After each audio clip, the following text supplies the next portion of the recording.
ঘাস কেটে আমি কাটছি। আচ্ছা, ঘাস কেটে কেটে কি গামলায় ঢুকে যায়? গামলা নিয়ে ভালো হতো। তাই আজকে কিন্তু এক গামলা করতে হবে। হ্যাঁ, কতটা হয়েছে? এতটা হয়েছে। আচ্ছা, কাটো। এক গামলা ঘাস নিয়ে যাবে কেমন? এই দুই গামলা আমি আমি এতে বলি আমার ভাত আমি একটা বড় কাপড়ে কাজ। হ্যাঁ গাইস, আমরা এখন গোলাপ খেতে আসি। গোলাপ খেতে হাবিবা সুলতানা ঘাস কাটছে এবং আমি হাবিবা সুলতানার ক্যামেরাম্যান হয়েছি। দেখা যাক আজকের এই এক গামলা ঘাস কেটে নিয়ে আমরা চলে যাব বাসায়। কাটো কাটো। কি আনবো আমার জন্য? একটা এই কাশি। তো ওই তো আমি আনিছি কাটবো বলে, তো তুমি নিয়ে নিছো কেন? এটা তোমার? তাহলে আমি কি দিয়ে কাটবো? তুমি ছবি করো। ছবি করবো? আচ্ছা, তাহলে শুনছেন হাবিবার কথা আপনারা?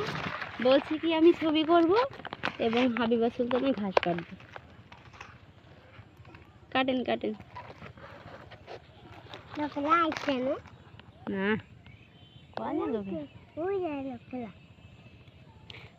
লোকেরা তো ধরে যাবেন। এই লোকেদের ভুইতি না বলে ঘাস কাটছো, তা লোকেরা ধরে নিয়ে যাবেন না? নিয়ে যাবে না? আল্লাহ, কাটা, গোলাপের কাটা। গাইস দেখুন, এটা হলো গোলাপ ক্ষেত। কত গোলাপ ফুটে রয়েছে, দেখুন দেখুন, গোলাপে ভরপুর। যেহেতু গোলাপের ট্রিটমেন্ট করা হচ্ছে না, এই জন্য গোলাপের চেহারা দেখুন। গোলাপগুলো সব নষ্ট হয়ে গেছে। আচ্ছা, তাহলে তোমার কি হয়েছে? কি কেটেছো তুমি? গোলাপ ভালো করে ধরো, কানে গোজো।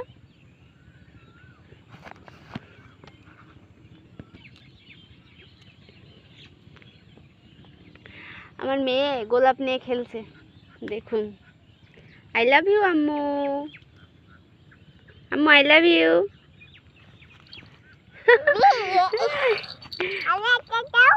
আরো একটা দেবো?